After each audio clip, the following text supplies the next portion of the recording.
Our ancestors would have listened to birdsong and they would have used it to interpret the world around them.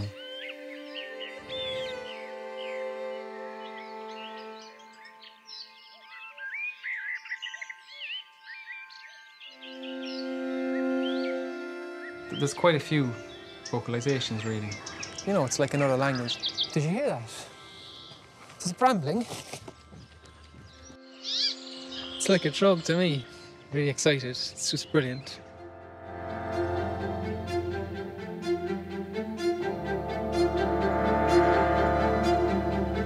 It's just nice to listen into another world, somewhere we're not used to hearing. Lapwing. Look. Oh, beautiful! It's next to the wall. Look.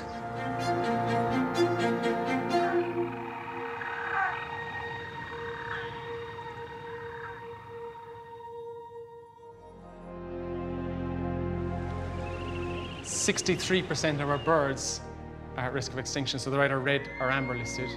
How many do you reckon are left? Well, last year, it was just this one confirmed pair. In the whole country. In the whole country. The sonic loss. It's a representation of the physical loss. The more people that you reach out to, the more chance we have of making a difference. So what he's doing is going to be a great record to have. I think that people connect with music and sound. It's another way to make people care about things that we're potentially losing.